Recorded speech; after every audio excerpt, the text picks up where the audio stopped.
Greetings, Shat The Movies listeners. Westeros expert and resident crybaby Gene Lyons here with a reminder that we're doing the best of Shat The Movies all month long as the King Bee, Big D, and I pound out 3 episodes of our Game of Thrones podcast each week. The Instacast every Sunday night, the Deep Dive every Tuesday, and the Small Counselor Listener Mail Show every Friday. Whether you just started listening to Shat The Movies through our Game of Thrones podcast or you're a longtime friend of the pod, we think you'll like this next pick. In honor of the Battle of Winterfell, we're proud to present our recap of a movie that shows some real military tactics, including how to infiltrate a cult, how to fight a giant serpent, how to burn a witch after lovemaking, and how to solve the Riddle of Steel. Conan the Barbarian is a special moment in Shat The Movies history. It's one of Dick Ebert's shining moments and the episode that made Kerri Gross realize she loves Arnold Schwarzenegger movies. Out of more than 100 Shat The Movies episodes, this truly is among the funniest. So thanks so much for listening, and we can't wait to be back with you. Enjoy the show. Remember when we first met John McClane? Argyle picked him up from the plane and took him down the Nakatomi Tower at the Christmas party. And the terrorists were overzealous, but it was sweet when they killed Ellis. And with a little help from Alan, John McClane kicked ass. Welcome back to Shat The Movies, the podcast where we ask, were the movies we loved when we were growing up really that good? Have you caught yourself thinking, why don't they make movies like they used to? Can you still remember spending your Friday night searching for the perfect movie rental at Blockbuster Video? Do you know what Blockbuster Video is? If you answered yes, then this is the podcast for you. I'm Gene Lyons, and alongside is my co-host, Big D, Dick Ebert. Good evening. And once again, the guest host phenomenon, Kerri Gross. Hello, hello. And we're going to take a look back in time and decide if our favorite films still hold up. Each week, the audience selects from 6 movie choices that we break out the race car VHS tape rewinder and watch the movie that tally the highest number of votes. At the end of each podcast, Big D, Kerri, and I will provide the audience with the number of wipes each movie would take to get off our respective bums. So find a comfortable spot on the sofa and accompany us for a journey through our vast VHS movie collections. Big D, exciting week this week. What do you have in store for us? Well, this was I believe it was a fan recommendation that they wanted to see Masters of the Universe. So I tried to build a category around that. So we went with fantasy heroes. In last place was Clash of the Titans. Third place, Flash Gordon, which is a great one and we should do eventually. Masters of the Universe came in second place.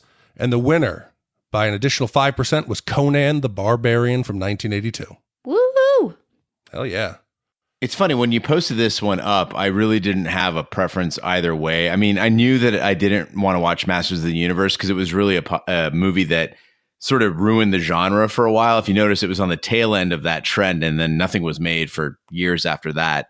But Flash Gordon was really a favorite of mine, and I'm so glad that that the listeners picked Conan because it really found its way into my heart this time around. I'll give myself credit there as a listener before I even recorded with you guys. I voted on all the movies that you have posted so far. I definitely picked Conan. Even though I have never seen it, I picked it because I was like, fuck it, that seems like it's going to be funny. I secretly was pulling for Masters of the Universe just because I know it's going to be a shit show. Or Flash Gordon.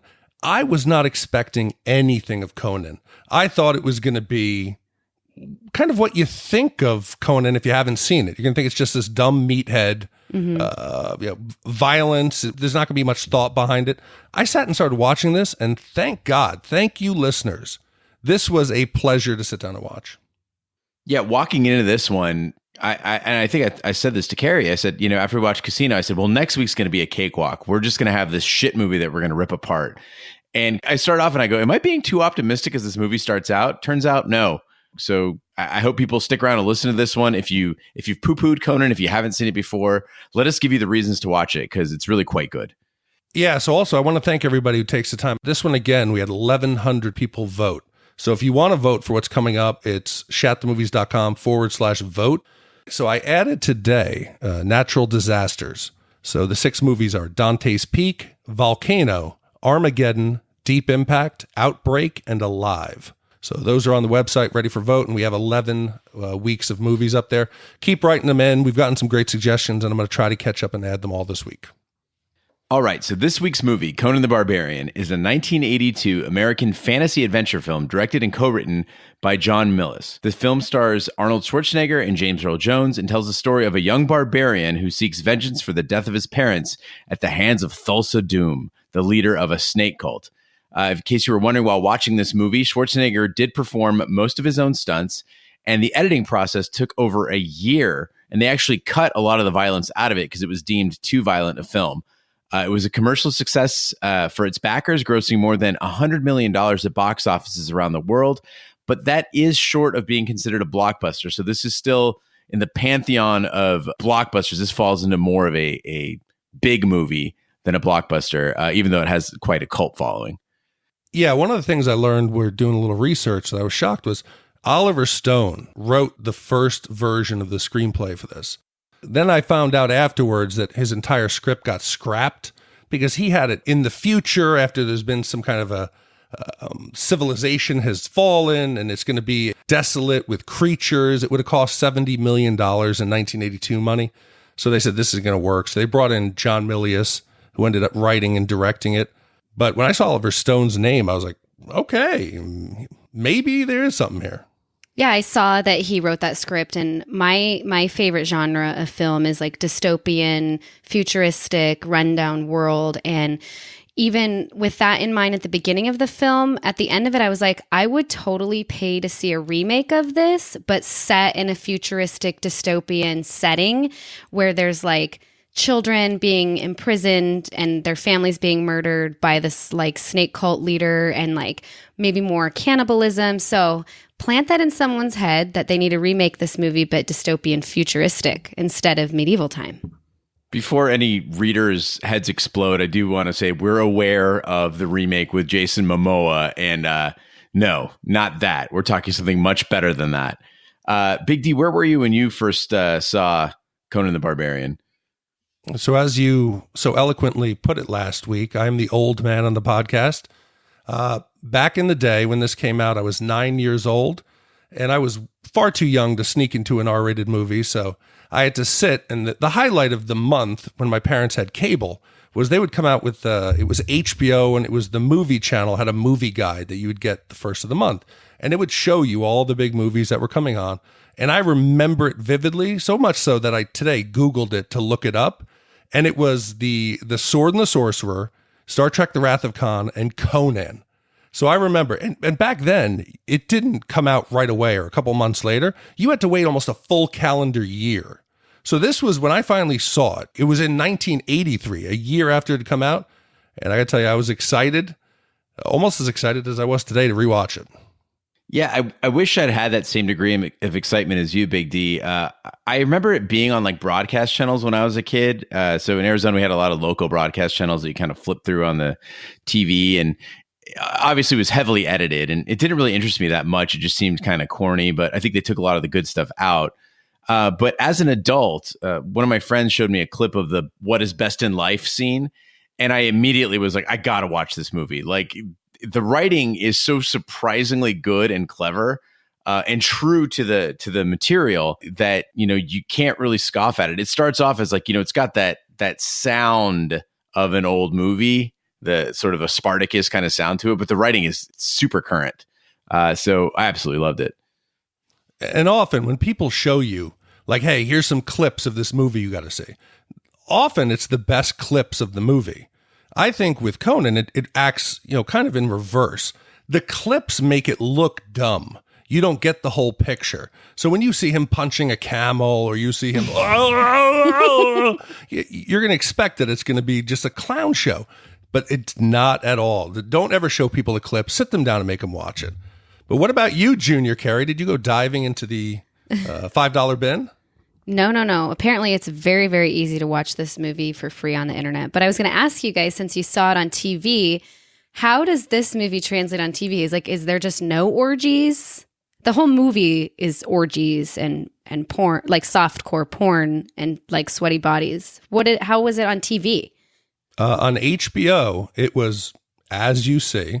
And yes, this and Excalibur, that was the first two movies that made my little boy pajamas tingle. This, I had never seen it before. And when I told my boyfriend that this is the movie we were going to review, he's like, it is one of my favorite movies of all time. And he's a huge fantasy nerd. And I would say I'm not a huge, but I love fantasy, dystopian, science fiction. And I'd never seen it. And I guess, like you were saying, how you only see the shitty clips of it, like it seemed like a mock movie. So it was a first for me. But yeah, I'll tell you guys how I felt about it later. All right, Big D, on that note, before we give away too much, let's roll that trailer.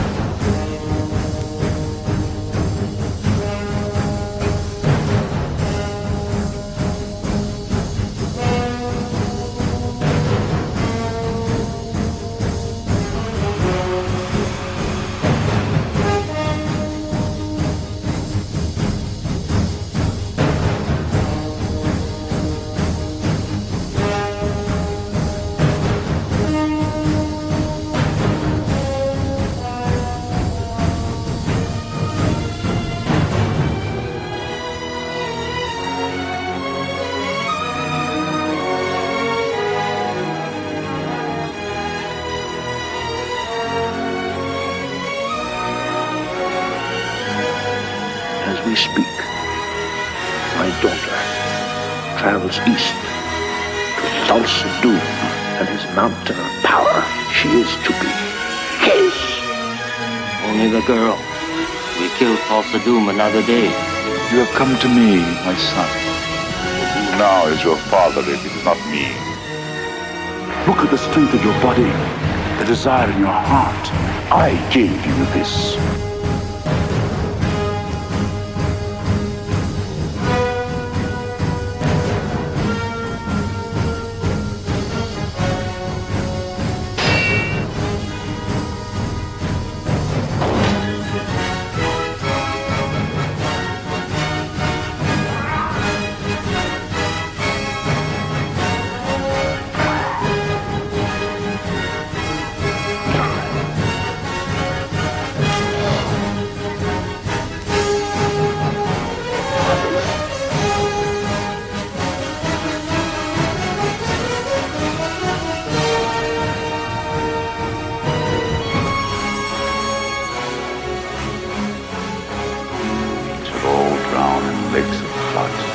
Now they will know why they are afraid of the dark.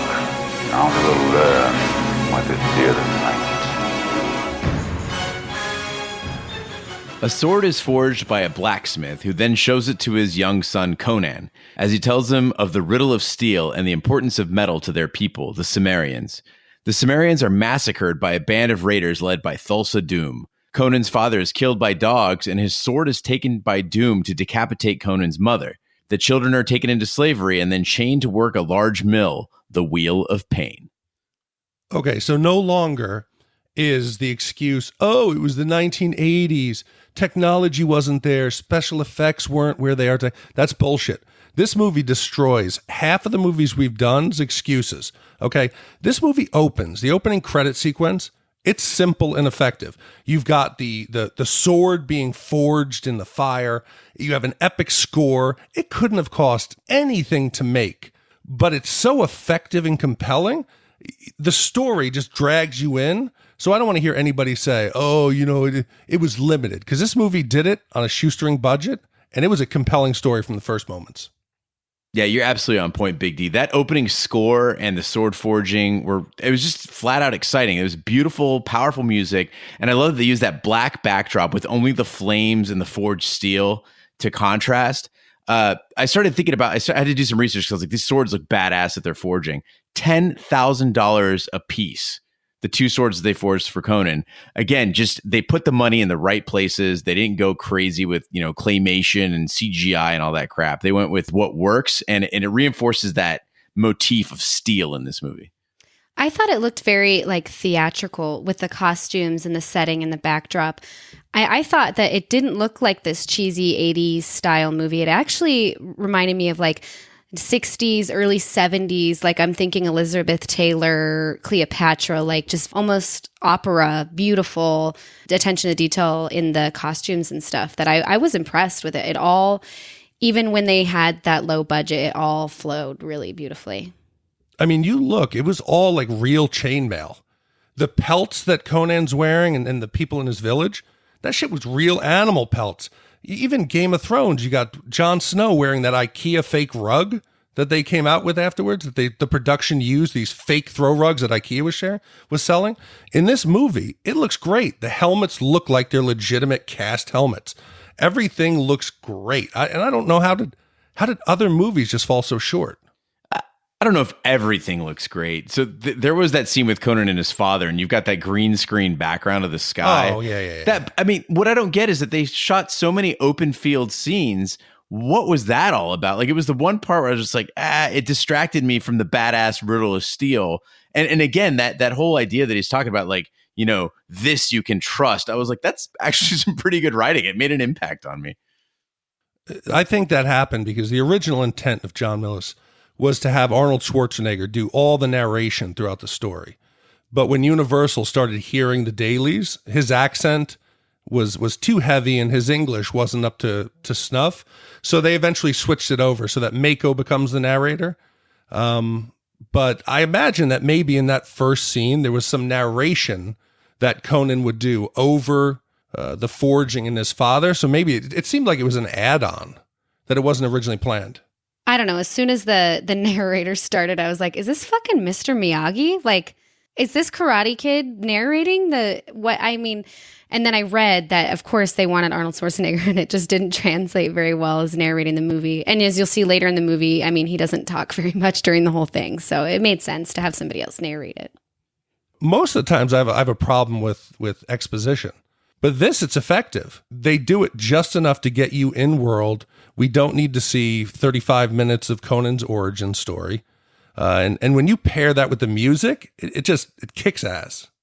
Right. That music, by the way, is by Basil Constantine Polidoris, who he won awards for doing the music for Lonesome Dove. But I thought it all sounded very familiar. And it's interesting that this movie I really enjoyed. And I looked at the other movies that he did the score for: RoboCop, Red Dawn, Hunt for Red October, Free Willy, Starship Troopers.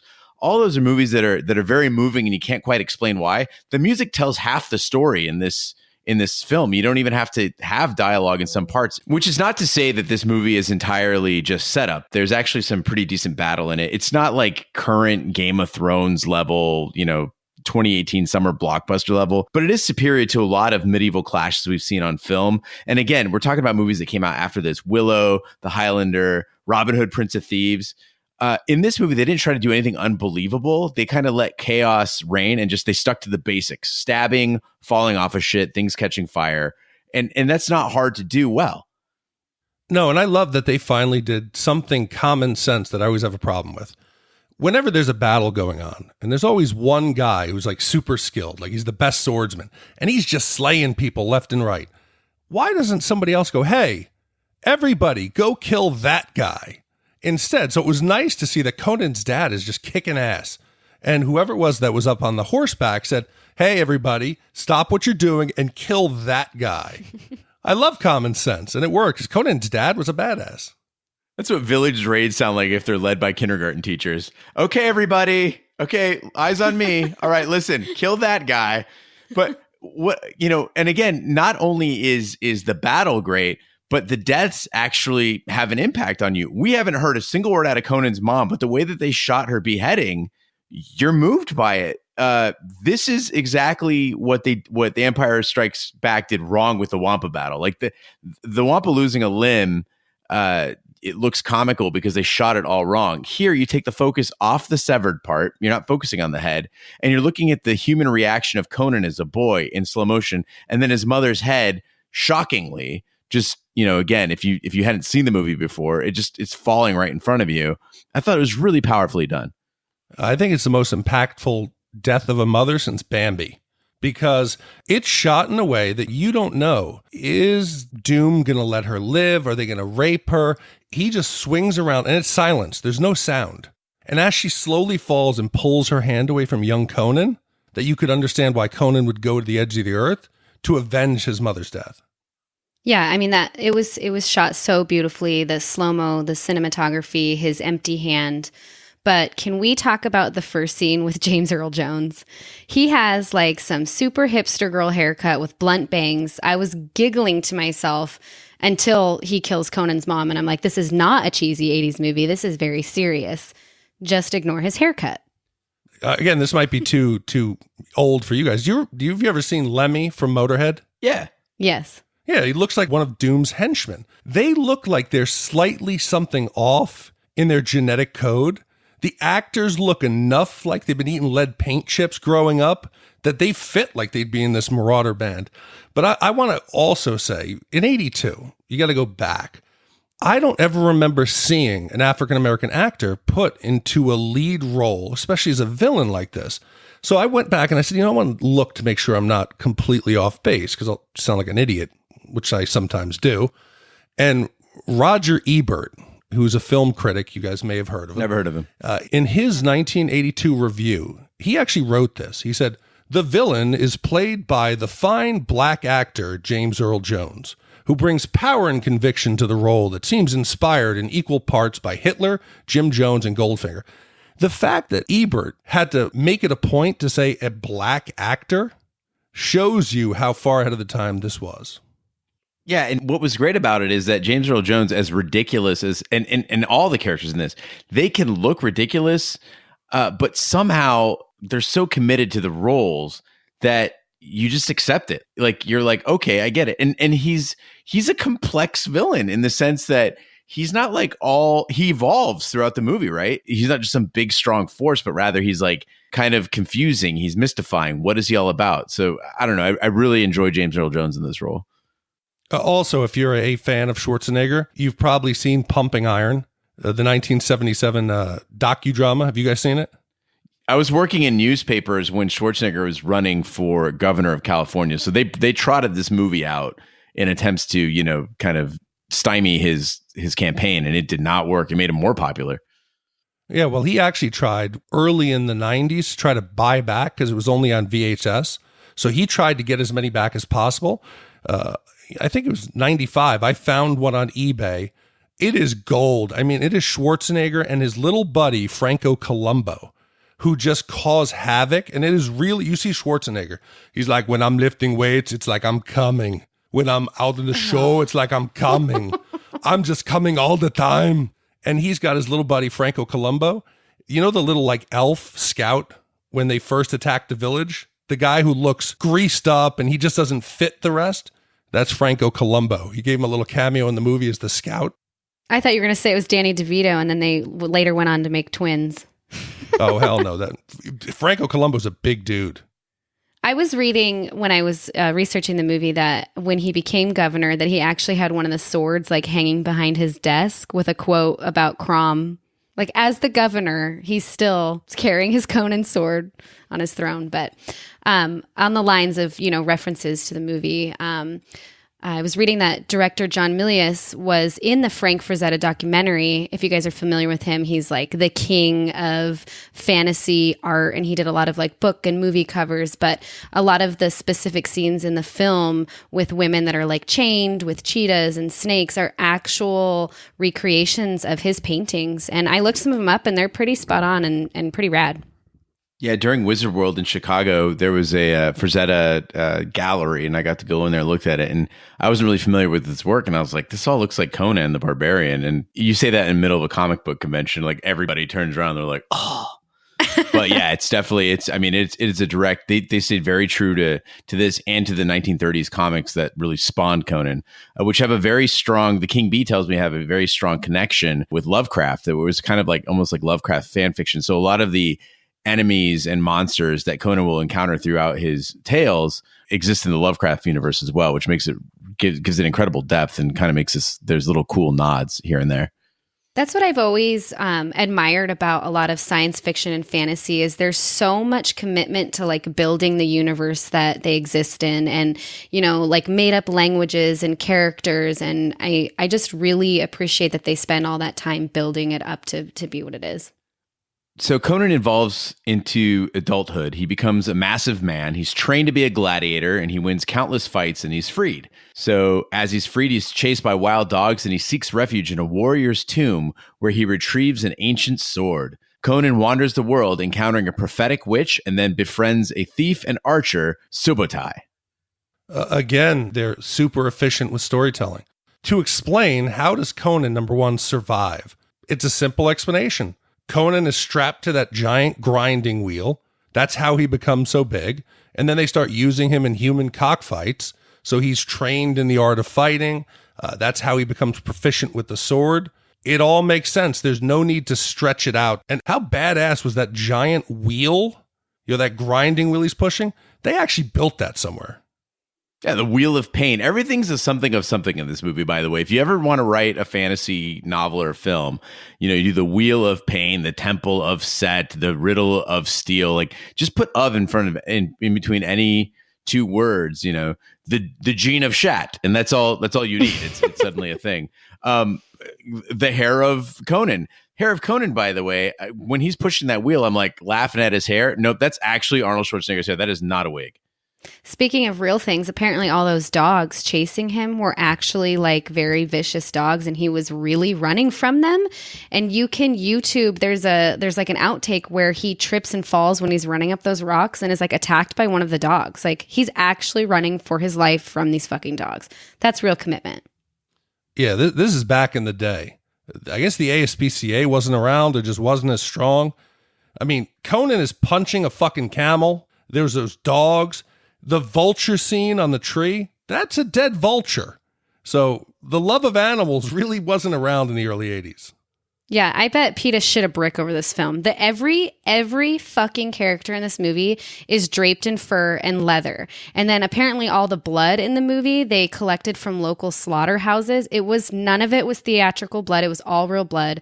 That vulture was real. He bit into a dead vulture. They made him like rinse his mouth out later. They tripped the horses. They like put tripwire so like the horses would stumble and fall. Apparently the Humane Society at the time, I don't know how far PETA dates back, but apparently the Humane Society was all up in arms about the treatment of animals in this movie. I think the animal that was treated the worst in this movie, though, was the witch in the hut. Like she comes out and she's part animal. She's like super fucking sexy and crawling around. And then suddenly, and she's like, "Oh, I got to tell you a prophecy, but you kind of got to fuck me to do that." So that's cool. Right. And I was into it. I was like, okay, this is 82. Like, you're supposed to be laughing at this movie. I wanted to laugh at this movie, but I find myself like, damn, like, all right. And then you think of the witch and like, Robin Hood, Prince of Thieves. You're like, no. This is what a witch is all about. And then, of course, Schwarzenegger, Conan introduces her to the Flu Network and just fucking tosses her in the fire, which is great. Like, I just love the way he just tosses shit aside. It's beautiful. She says, "Do you want to come warm yourself by my fire?" Conan doesn't even think, why is this woman out here alone? How has she survived being raped and murdered? He's just like, hell yeah. And it doesn't seem like he's stopping. I mean, he's having sex with her. She starts to turn. The lights go out. There's a giant burst of flames. Conan seemed like he wanted to wait till he finished and then throw her into the fire. Well, she had to finish her message. Like, it was slowly but surely while she was coming. She was like, "You will find," and you're just like, "Find what? Find what?" And then she screams, "Zamora, what you're looking for." And then he throws her in the fire. So, I mean, there was a reason. She was set out to give him a message. Yeah, as I'm watching this scene, I'm like, I would pay to see just this scene and walk out of the theater. I'd be like, that's enough for me. In 1982, this cost $2.94 to see this movie.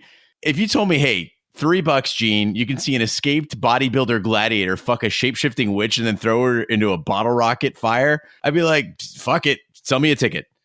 Dude, but Conan's so fucking boss.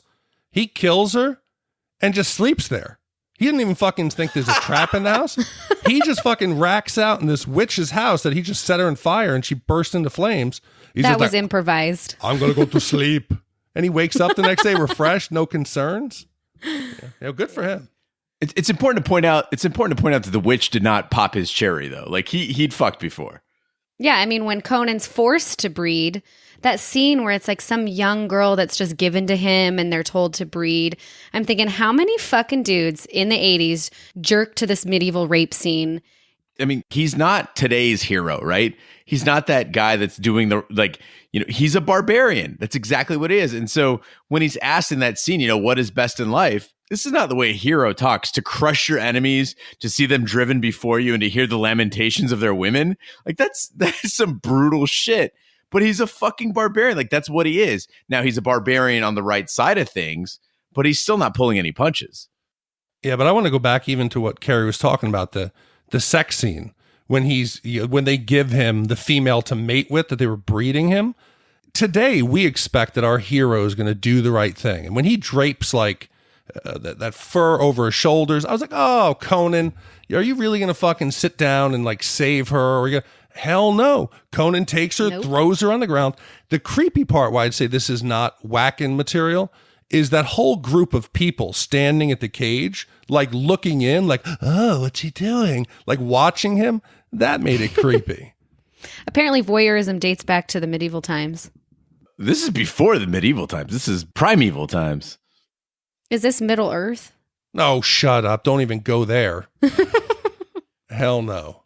But the only thing I got to say that annoyed me, as everything is going really, really well, and I've made fun of it a few times, is this.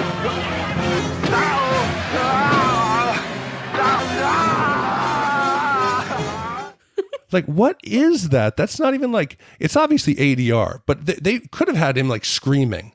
But instead, it sounds like he's being raped. It seems like he's getting attacked. It sounds like he just poured hot water on his feet or something. That's supposed to be a soothing feeling, hot water on the feet. No, but I mean, I think that's how Schwarzenegger screams. Imagine if he nuts, if that's what it sounds like when he comes. Oh. And then just the clinking of weights. Yes.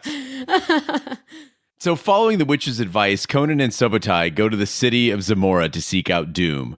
There they meet Valeria, a female brigand. They burgle the Tower of Serpents and slay a giant snake. The thieves celebrate, and Conan has sex with Valeria.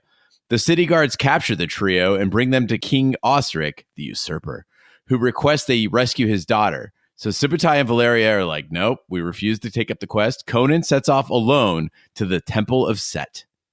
Man, so again, Conan looks good.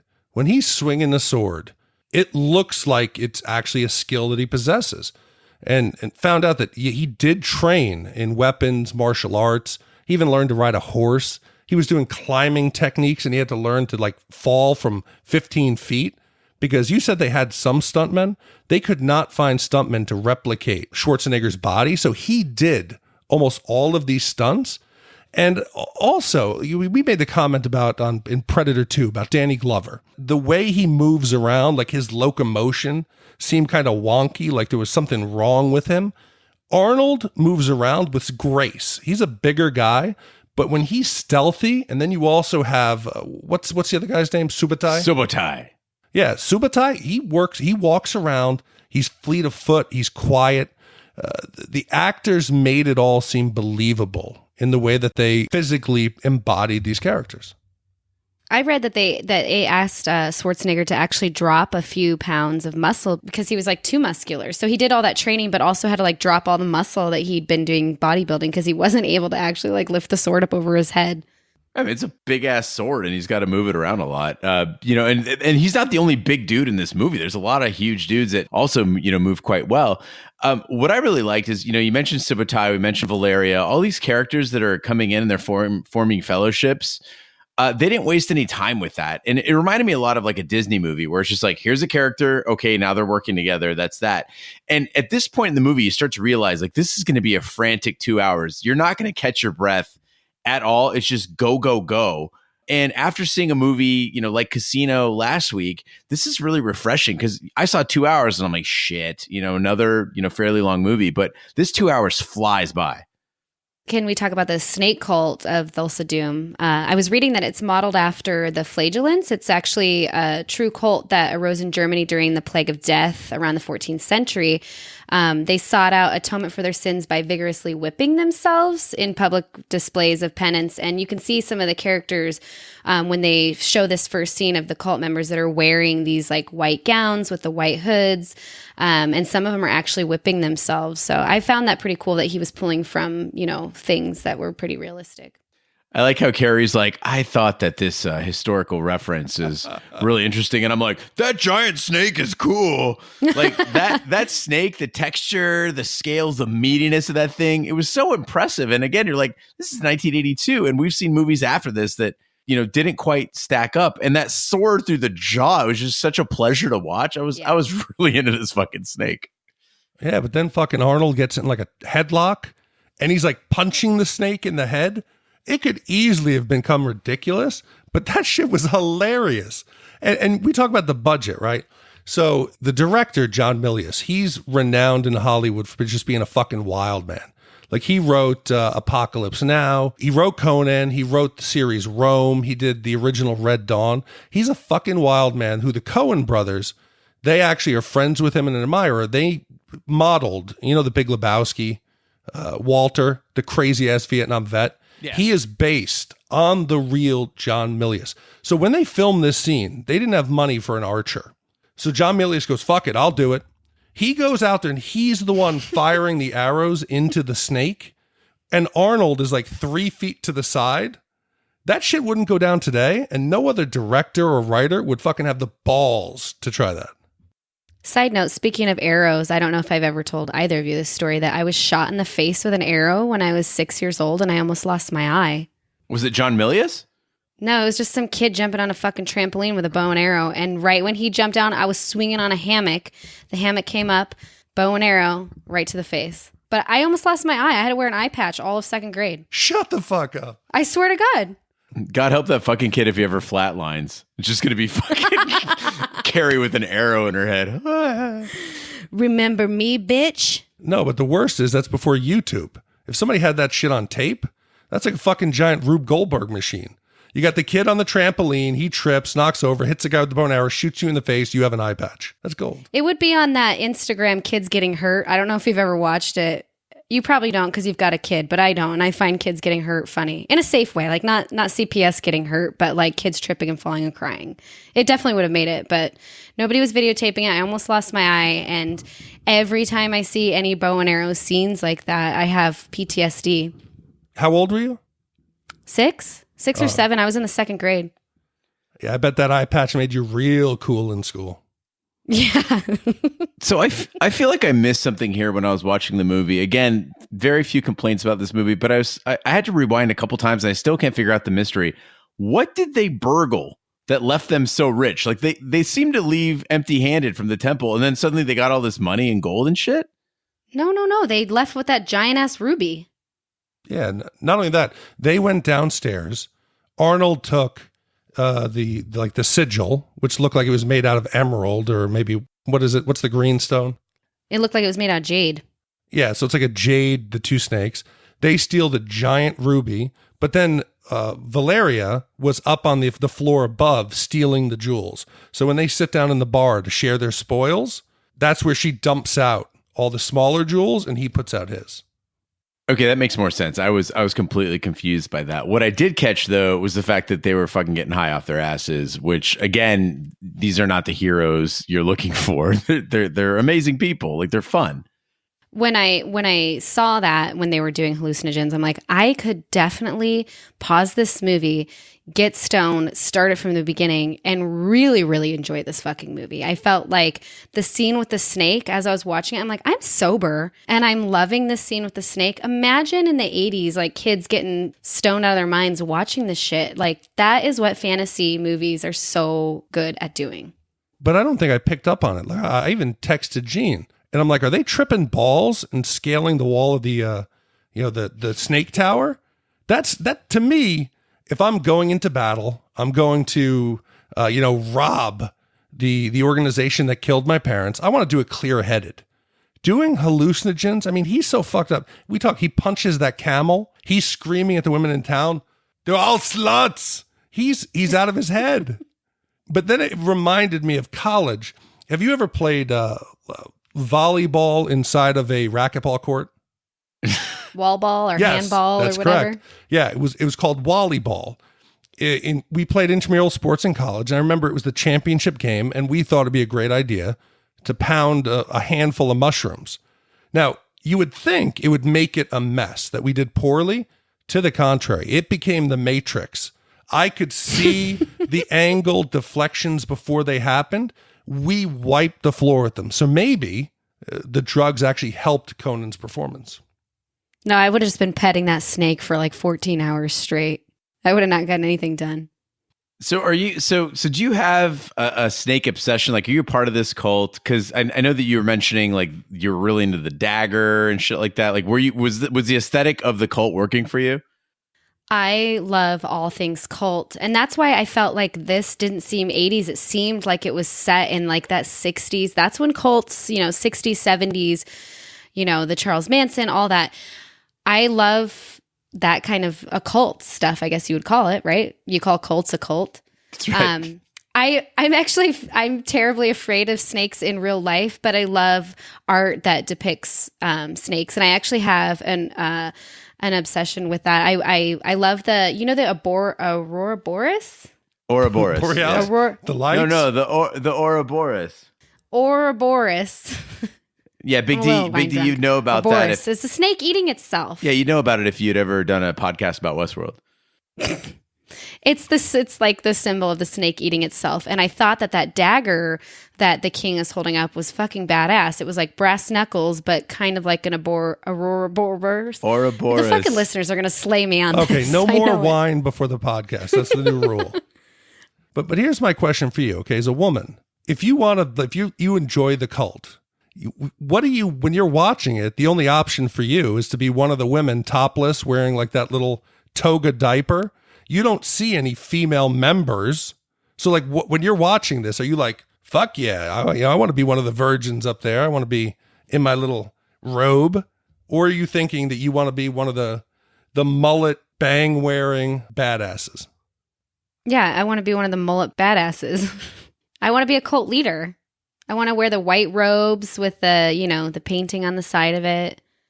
I just want to be the king. Like, the king was so righteously badass. He's like, oh, you want some rubies? Take them.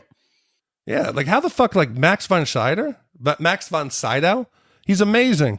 Like out of the blue, he's in there for like 5 minutes. And the dialogue has to really compel. First of all, the first time you watch this, you think, oh shit, Arnold's in trouble. They've been caught. They obviously should have left town. But that dialogue, that little message when he says, there comes a time when the jewels cease to sparkle and the gold loses their luster and the throne becomes a prison and all that's left is a father's love for his child. It makes it realistic that Conan would risk his life to go save the daughter because of that relationship that he had with his mother and father and that had been broken. It's not just about jewels. If the king had said, I'll give you all the wealth you want if you go save her, it doesn't seem as compelling an argument to make him do it. But because of that little interaction, you believe that Conan would leave the love of his life and go try to find this girl. I feel like also in a way Conan's looking into the future at himself. So the king Osric, he's known as the usurper, and a usurper is somebody who kind of upsets the natural order, who flips things on their heads. And you can tell that Osric, he's impressed by Conan and his compatriots, and he basically says exactly that he's like, I'm really impressed by you guys. And I think Conan is seeing, when you become a ruler and you become older and this is the path that you take, this is the cycle here. And so I thought that was really cool that they seem to have a little bit of a bond there. Other great chemistry though was Conan and Valeria. Again, not something I expected out of this movie, this romance that just blindsided me. The chemistry between those two is fantastic. They have the robbery together. They go back to the hut. They've been drinking. It looks like they have sex maybe 3 or 4 times. They take a break for wine. They're feeding grapes. They're eating. It seems like a believably good time. And then I went back and I said, holy shit, what has Conan actually said to her? And I realized that Conan in the entire movie says 5 words to Valeria. You're not a guard and no. That's the entire interaction they have. So if that sex scene doesn't make us believe their relationship is real, the dialogue's not going to do it. Yeah, we're 1 hour into the movie and we're at our 3rd sex scene. And also in 1 hour, Arnold has said no more than 5 words. He's literally mute up until this point in the film. And then when he does talk, it's like these very dense line where, the wizard is talking to him about his solitude and being off radar. And Arnold just looks at him and is like, do flowers grow here? And I'm like, what? I don't know if they're just trying to make him look simple or it's Arnold's inability to actually carry on a dialogue. Oh, no. I mean, you found the perfect match in this actor and character, right? So Conan the Barbarian he grew up very, very strong. They taught him some things. I mean, he did go to school. He learned about poetry and all this stuff, but he's a brute. His heart is good, but he's brutal. And so I think that this is a perfect match between him and Arnold. And he can just embody this thing. Like, you don't need him to talk a lot because a barbarian wouldn't talk a lot. In fact, I would say that movies today get it wrong.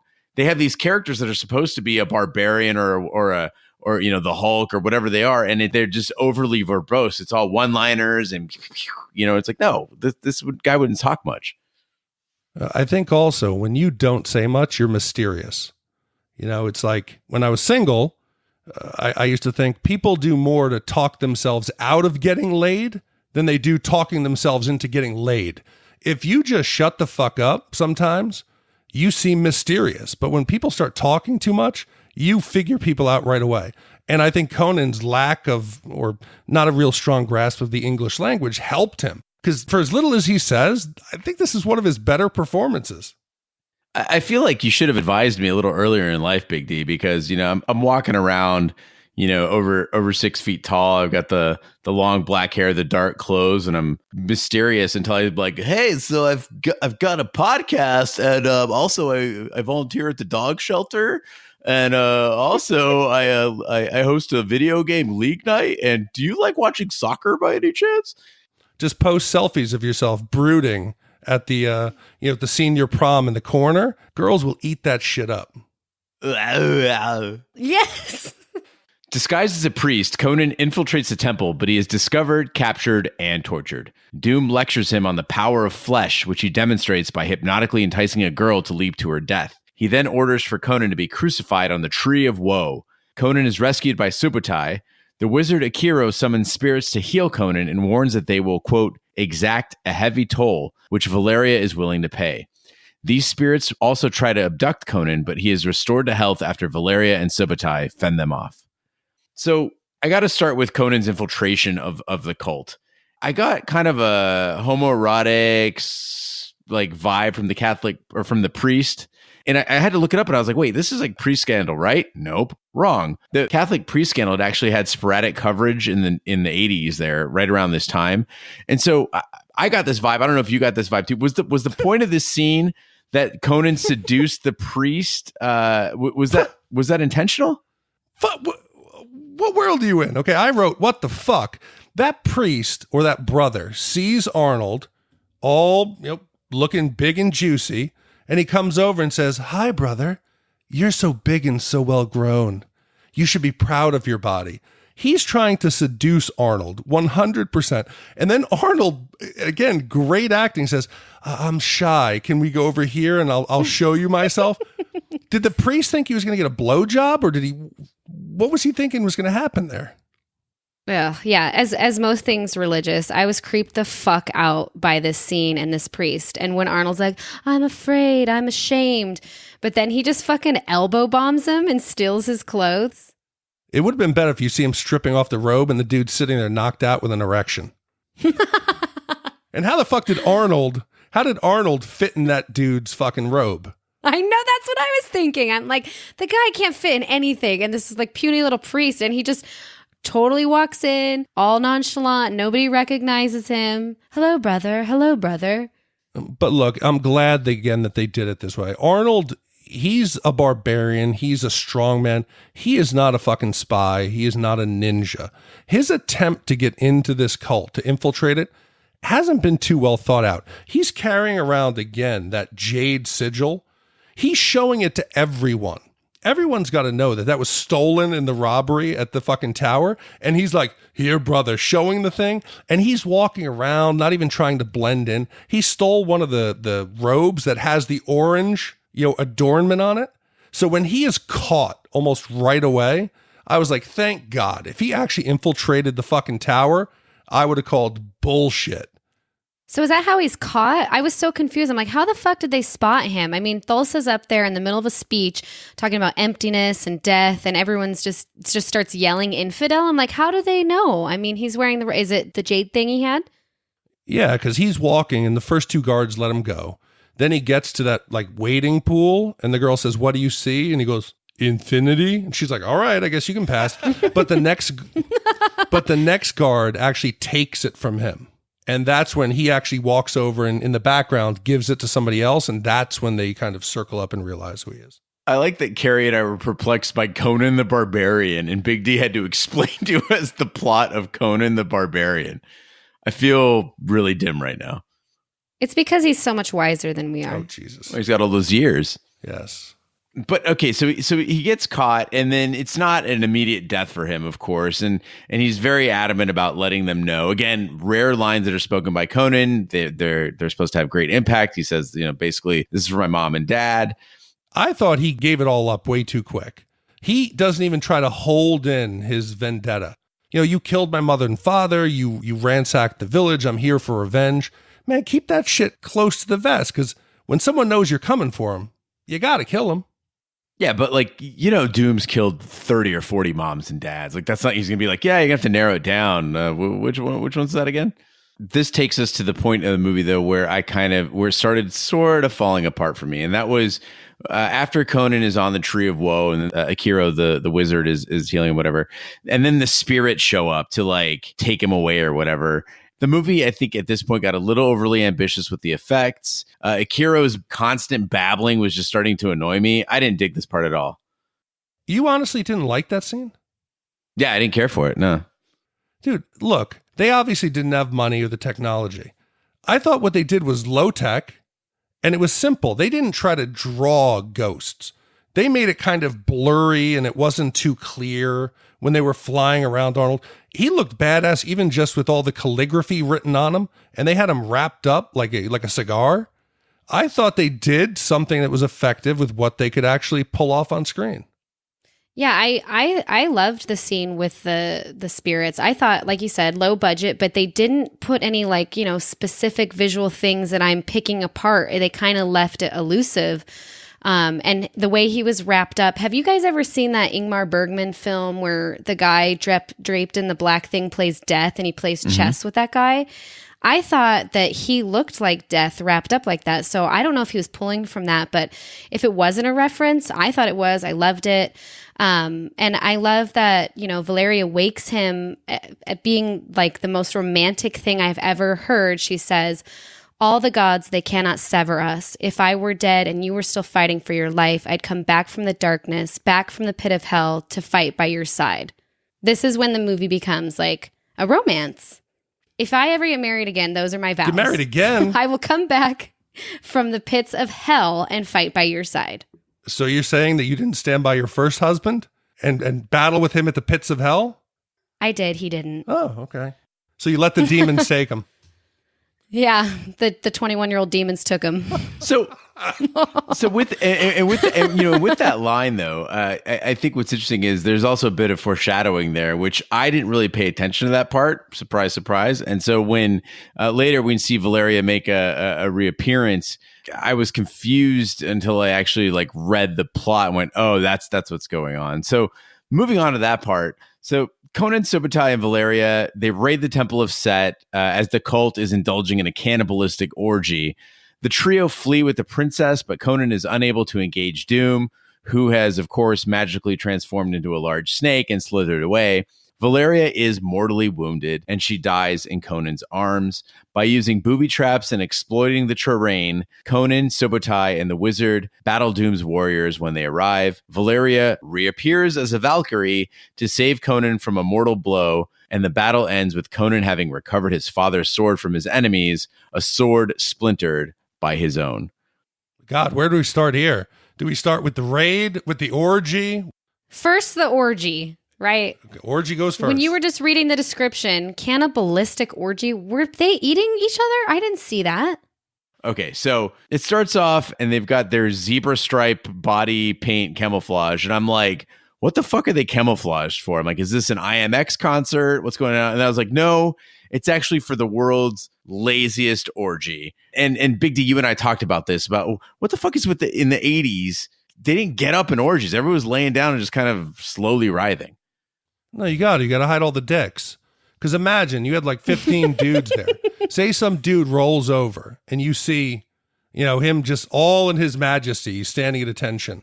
You could ruin the whole shot. You can't go back in there and CGI it out. So you just tell everybody lay on top of each other, cover each other's genitals, and we'll be good. They had clothes on still. What were they trying to not let their dicks slip out? They were wearing like chaps and fur still. The only one that was naked was the girl chained to the pillar. No, it looked like it was like loose hanging, like a linen diaper. You could easily pull that to the side. So that's, but I got to tell you, like I mentioned before with Excalibur and this, as a 10-year-old, I didn't know what the fuck I was watching, but I liked it. I really did like it. It confused me a little bit, but I liked it. So I think the cannibalistic part is that the big soup that they bring out. I think there's human bodies in there, because when you see when Conan dumps the soup over, there's body parts falling out of that green gruel. I didn't get it. I thought it was just like the Haley's Comet Kool-Aid. It's Soylent Green. So I think it's important to talk about Valeria's death at this point. I mean, it's kind of a pivotal moment in the film. And a lot of critics said that, she was over-sexualized. She was just a sidekick, a female sexy sidekick for Conan. But I, as a woman, felt like she was this like strong equal, like his partner, and she kicked a ton of fucking ass. And, she dies, and before he lights her on fire, I felt like Conan truly honors her. And I think the critics were more focused on her outfits or shown, her sexuality in a negative light, which I think dates, feminism in the 80s, where now it's more widely accepted that you can be both sexy and strong and the two aren't opposing or conflicting. But for fuck's sake, she comes back to life in this like metallic, beautiful, shiny mirror thing, and she saves his fucking life. Like, she's the true hero of this film. You want to talk about badass? Sandahl Bergman, the actress, she actually lost the tip of one of her fingers filming one of the sword fight scenes. This was not a damsel in distress. She was Arnold's equal. Yeah, she's scaling those walls. She saves the fucking princess. Like, she captures her. And Conan never has to save her from anything, And even when she dies, he honors her. And it's like respectful. He seemed genuinely loving her.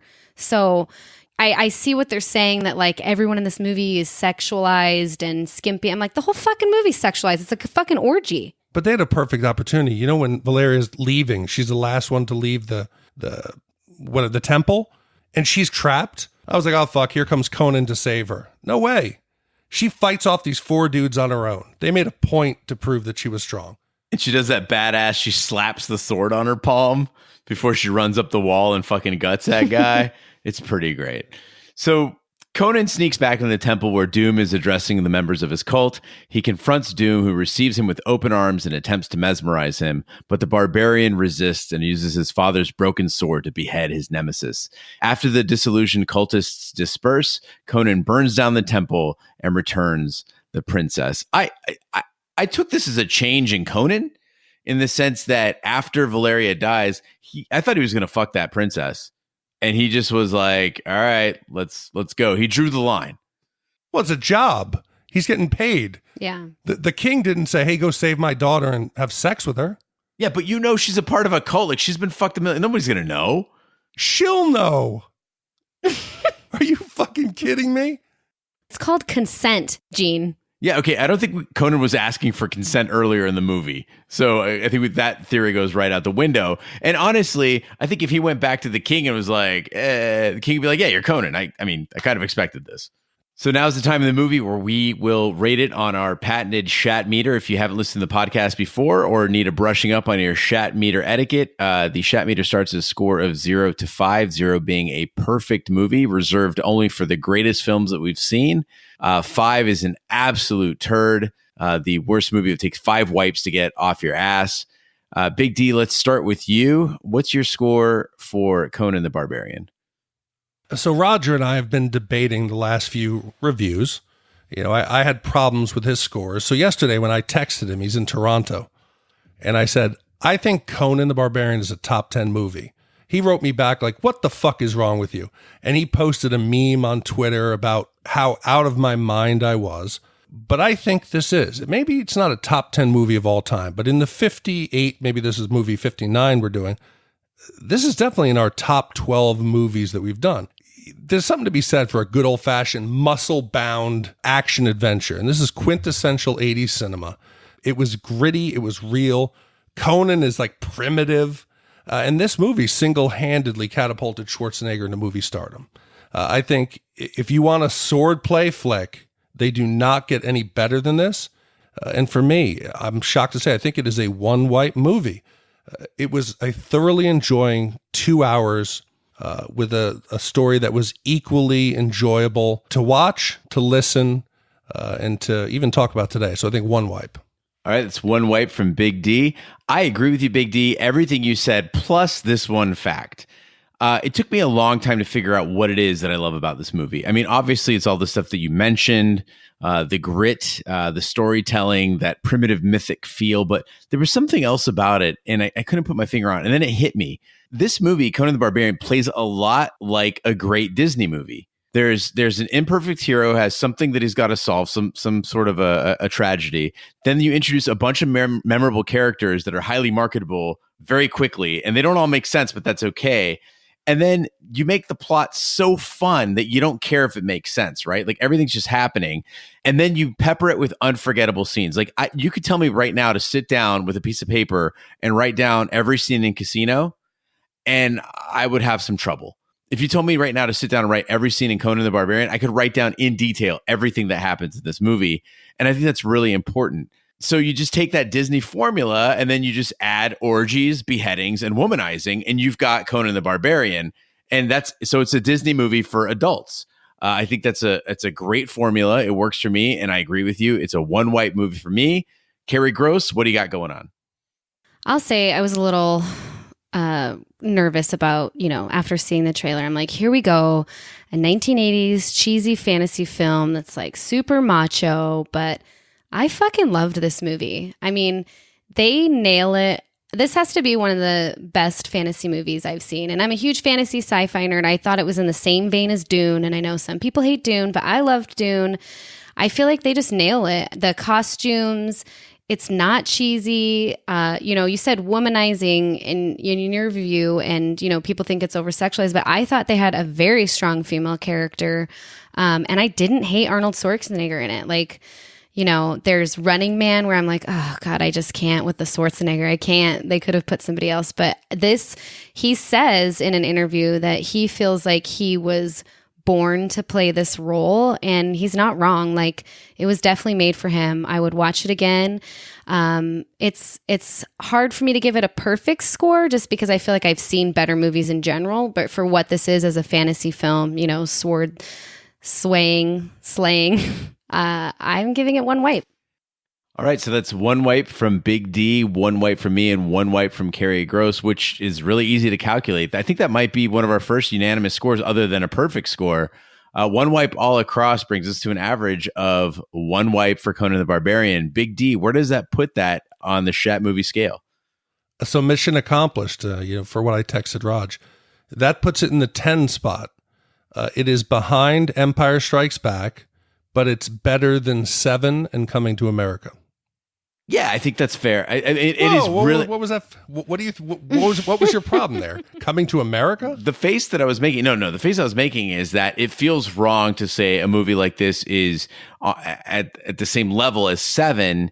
And I know what you're going to say. I gave 7 a lower score, and that's true. And I take responsibility for that. But I guess what I'm saying is that 7 is so polished. There's so much attention to detail. It's such a higher caliber of production. And also, of course, has the 9 Inch Nails on the soundtrack, which doesn't hurt.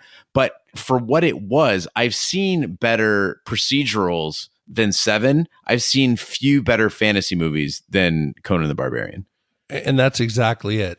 You're not directly comparing Conan to, let's say, The Breakfast Club.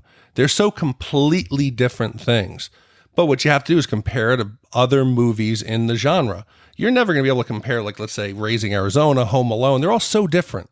But for what this movie is, if you know you're coming in for some sword-swinging action, It surprises. It's surprisingly good. I don't think there's a better one that I've seen. And I think a lot of the action movies that we're going to do are now going to be held against this benchmark. Well, and I feel like what they were up against for the vote, like this by far supersedes all of those. Yeah, as much as I love the Queen soundtrack to Flash Gordon, this blows Flash Gordon and Clash of the Titans out of the water. And on Twitter, the emotional, visceral response from our followers on Twitter, people were coming out of the woodwork saying, I love this movie. This is a great movie. This is one of my favorites. And I was half kind of thinking, are you guys fucking kidding me? And then when I watched it, I got it. One of my favorites was, longtime listener, Coach Marcus, said that he works out to the Conan the Barbarian soundtrack, which I'm like, why have I not done this before? So, Coach Marcus, just for you this weekend, I'm going down to LA Fitness on Gilbert and the 202, and I'm pumping iron to the Conan the Barbarian soundtrack. Have you seen the snakes? Well, snakes, tell me. I need a spot. All right, so that brings us to the point in the podcast where we do the shout-outs. We have a very special one. Big D set up a voicemail where people could call in and leave some feedback, and we got our first one, and it's a great one. So Jake Davis from Walnut Ridge, Arkansas, called in with some his opinion on Teenage Mutant Ninja Turtles, and I can't do it any better than he can. So take it away, Jake. What's up, guys? This is Zach Davis, Walnut Ridge, Arkansas. Just got done listening to Teenage Mutant Ninja Turtles. Y'all read a few of my emails during the Game of Thrones podcast. I've been listening since Westworld. Just got done listening. Big D, man, I love that movie. You just crushed my soul hating on it that bad. But I do kind of agree. I went back and watched it myself. Little rough. Rogers 0.75. Little too low. But, I done knocked it about a 3.5, just because I do love Teenage Mutant Ninja Turtles. But great podcast, guys. Keep it up. And, Gene, you're awesome too. See you later. I love you, Big D. Raj, you can suck my dick. Gene, you're cool too. Westworld. Too low. Thanks, Jake, for being our first caller. That was rad. No, I mean, that's what makes the podcast worth doing. I mean, we've said it a million times before. We don't get paid for this, but, all the riches in the world can't bring you the joy of hearing Jake say, Westworld. Yeah, that fucking made my day. That shit was good. I want to make that my ringtone. We listened to it 100 times. Yes, that should be my ringtone. Westworld. Too low. Yep. So if you guys want to call the number, 914-719-SHAT. And if you got something entertaining to say about some of our reviews, give us a call. We'd appreciate it. All right. So we've talked about the voicemail. Now, Big D, I think it's time. People are all wondering what they're going to hear next from Shat the Movies. What do you got? Jesus, we go from Schwarzenegger to the legend Jean-Claude Van Damme. It is the best of Jean-Claude. In last place was Kickboxer. Second place, Double Impact.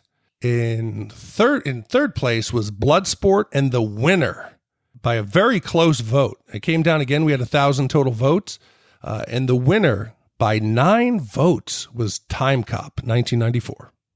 It's amazing because, I was really pulling for Bloodsport because it's the one I've seen the most. I'm a big fan of Bloodsport.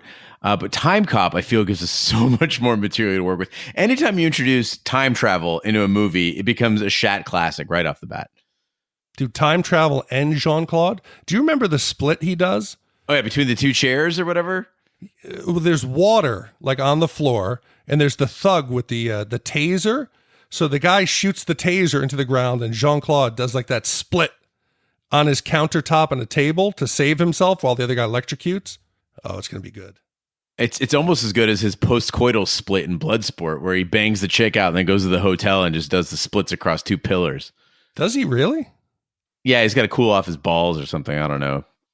I'm not a doctor. Anyway, that concludes this week's episode of Shat the Movies. Be sure to follow us on social media and share with a friend. We're on Twitter, Snapchat, and Instagram at Shat the Movies. Facebook, search for Shat the Movies Podcast. The website is shatthemovies.com. If you'd like to write in with your suggestion for a category and nominate some movies for voting, you can go to hosts@shatthemovies.com or just give us some feedback. We're everywhere fine podcasts can be found, including iTunes, Google Play, Stitcher, and YouTube. Be sure to subscribe, and if you stop by iTunes, please be sure to leave a 5-star review that helps the podcast grow. Also, you can check out our sister podcast, Shat on TV, where we review TV series such as Game of Thrones, Taboo, and American Gods. Also, Westworld is just around the corner, coming up in April, so we'll have some fresh Westworld updates coming up soon. You can find all that information on our website, shatontv.com. On behalf of my co-hosts, Big D, Dick Ebert, and Kerri Gross, I'm Gene Lyons. Be sure to join us next time for a review of Time Cop.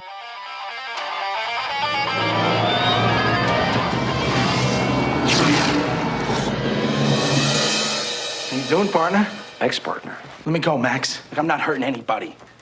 Got to take you back. In the year 2004, time travel is a reality. You are charged with violations of TEC Code 40.8, time travel with intent to alter the future. And a crime. It turns out going back in time is a pretty easy way to make money. I think you got yourself a shipment of gold and you're taking to General Lee. The genie is already out of the bottle. The technology is there. Now, one man... You ever hear the name Aaron McComb? ...is about to take the ultimate power trip. He's gonna be president. You don't need the press, you don't need endorsements, you don't even need the truth. You need money. But to enforce the laws of time... Are we still together in 10 years? Am I dead? One man is determined to stop him. I cannot go back to save her. This scumbag is not going back to steal money. Stay here, Walker. My future, you're dead. I think you planned too far ahead. Jean-Claude Van Damme. Ron Silver. Will you get him? Mia Sara.